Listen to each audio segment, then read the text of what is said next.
I'm tired of reading about it. It's time we make a video on tents, tell you why they're the best way to start your mushroom farm, and why they suck.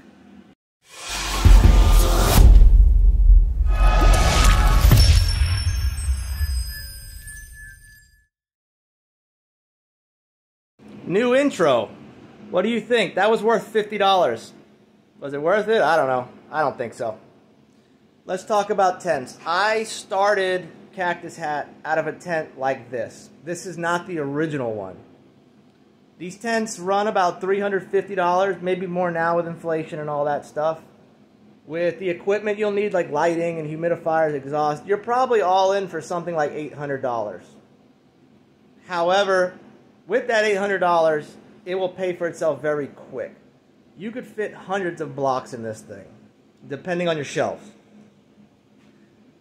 I started with this tent and maxed it out. Eventually, I built out the garage. And boy, that's a lot easier because the garage, you could just wheel carts in easier. You could pressure wash it. Then the accounts started rolling in, and there was one big account in particular I needed to supply. So much to my dismay, in order to supply them, I needed more grow space, so I had to bring back the tent because I had thrown out the original one.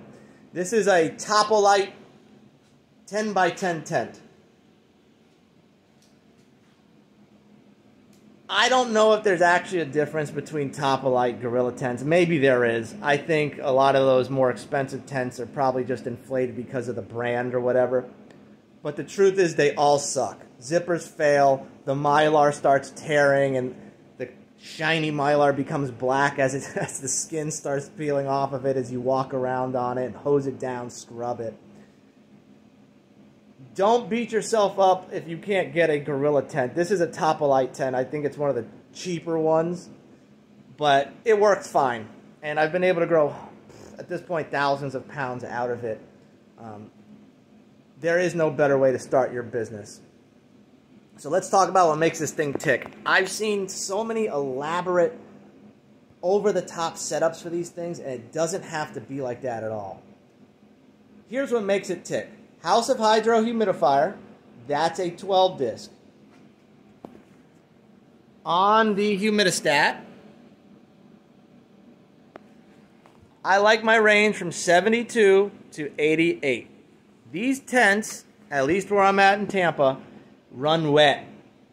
Don't run these at 95 and 100% humidity. That's wrong.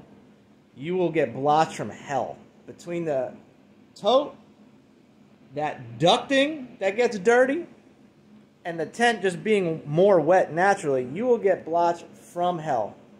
The 72 to 88 range is just fine. Set it there and ignore it. Let's walk inside. Now, I just shot another video in here a second ago, but we got tons of lion's mane growing. All right.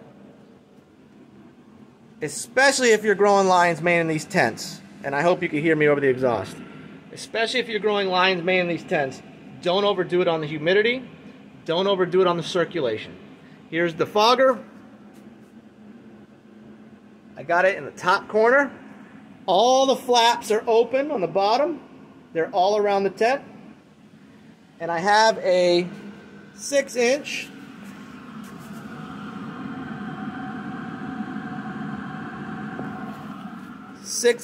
exhaust fan, 400 CFM, all day. All day. This tent is in the house, so you create a negative pressure to suck all that CO2 and yuckiness out of the tent and outside of the house. Do not do positive pressure in your house. And really any grow room, unless it's like an isolated building and you don't care if it's positive pressure and stuff's leaking out, don't do positive pressure. Positive pressure is for the lab. Negative pressure is for the grow room. So if you're growing in a tent in your house, thinking about starting your mushroom farm, maybe you already have negative pressure. All right, keep all that gunk spores away from your lungs and your kids' lungs. What else? I use wire carts on wheels. I used to use the cheap Walmart plastic shelving, right? I would put it in here. I would wheel the cart right there, And then one by one, let the air out of the bag, flip it over, put it on the plastic shelf and all that stuff. Look, for me, that's too much work. And when you're doing thousands of blocks over the period of a few months, I'm not about to sit here one by one grabbing blocks and putting it on the shelf just so I could cram a little more in here. And honestly, it's not that good to overfill the room anyways. I choose to use these Amazon Basics carts. They're like 80 bucks with wheels. I just lift them into the tent. There's this lip here, right? See this? I just lift the wheels over this and wheel them into the tent. After I harvest, I lift them and I take them out. I don't even cut the tops of the bags to let air out and all that stuff. If you fruit them early enough, you don't have to worry about it. Like, look at this. Look. Little bit of growth. Right? But does it matter? Let me get the angle on this. There. Little bit of growth. But not enough to prevent me from getting large fruits. If you fruit them at 10 days, I know this is kind of off topic, but if you fruit them at 10 days, you don't have to worry about cutting bags and flipping them over and all that nonsense. It doesn't really affect your yields. Not as much. Now, if you wait to fruit that block, different story. But we fit, let me see, 20, 40, 60, 80. We could fit about 100 blocks on each side of this tent. So I use this tent in conjunction with the garage. And each half of each room represents 1 week out of the month, right? So I'm standing in week 1. Here's week 2. You do the same thing in the garage, week 3, week 4. And you figure out how many blocks you can fit in. I feel no more than 100 blocks per side of this tent. So you can have 200 blocks in here usually. Anything more than that, and we're starting to get a little crazy, you probably won't be able to keep the CO2 down. They work great. So, one, and I honestly don't even know if it's needed, but it's worked great for me. One computer fan on one side of the room, so when the fog comes in on this side, it goes around, hits the fan, and you have like a circle pit of fog that goes around the room. I found the cart that would be here would be getting hit by that fan too much, at least the top row, so I no longer put blocks on that top row. You will learn each cart type and shelf type and dead spot in your room as you grow. So it's hard for me to explain it because what I have might be different for you because you're using different shelves and so on and so forth. Light, the regular T5 fluorescent lights, I've had this same one since I've been growing. This thing's probably 8 years old at this point, barely hanging on. Here, let me show. Oh, here we go. The humidity sensor. So here's the door. And humidistat's on the other side of this. I bring it in and just hook it right there on the pipe. This same wall is where the fogger comes in. So that fog travels around the room. The exhaust I have down low. It hits that fan before circulating anywhere near where this sensor is. So basically, to sum that up, keep your sensor away from direct hits of fog or else you will never get an accurate depiction or a semi-accurate depiction of the actual humidity in your room. Again, 72 to 88 is just fine. Some people even do 85. That was a little dry for me, and the fruit started coming out smaller.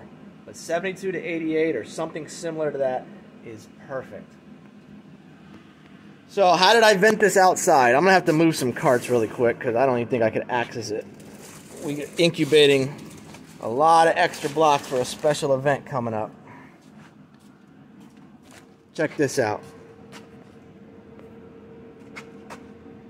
All right. That's where it comes out of the tent, out of the ducting, and my buddy made this piece of wood with some brackets and just dryer ducting pipe. And that goes outside. So that's what the exhaust is attached to. piece of wood holding your window up with dryer ducting attachment. That's it.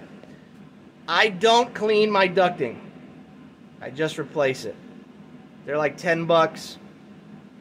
After a month or whatever, if that thing's looking grimy, I pull it out. I just put a new dryer ducting. I don't clean it. You know, you're talking $10. That's 1 pound of lion's mane.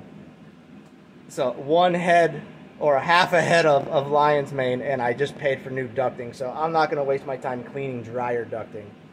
If you want to do PVC pipe, go for it. It works just fine, and you save money in the long run because you could just hose it out. What else? Mylar. This is normal. All right, they tear. And if you look,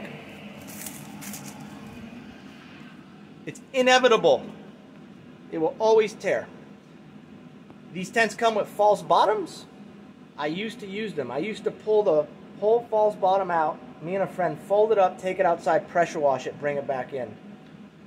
That damaged it faster than just scrubbing it right here. And then after a while, I realized the false bottoms were nice and all, but the level of mold under them between the actual floor and the false bottom was astronomical. I'm talking really bad. Green across the whole floor. So I think the tents are actually better without the false bottoms. And they get tangled on things, and they never stay wrapped around the pipe. I say get rid of them and just roll on the floor. But Joe, what about big puddles of water and leaking out? If you're getting puddles of water in your tent, your humidity's way too high. You shouldn't be getting any puddles from a House of Hydro mister and having the settings correct, giving them time to evaporate and all that stuff. I never have puddles. The only time I have puddles is if maybe this ducting is angled poorly and it's got a slow drip on the floor. That's it. And even then, it's a tiny puddle that isn't leaking anywhere. That being said, this tent is in a wood room addition to my house that does not have floors. This is just concrete under this. Not everybody has that. But I'm lazy and I never put a floor in here because it's too expensive. So I grow mushrooms in this room because it has a concrete floor. So should water exit, it's just going on to concrete. Eric Myers mentioned years ago to elevate your tent on pallets. And that's probably a good idea. In case it does leak, then you can have way to evaporate out that moisture, clean. What else? I think that's it. If you have any questions, just ask and I'll answer. Take care.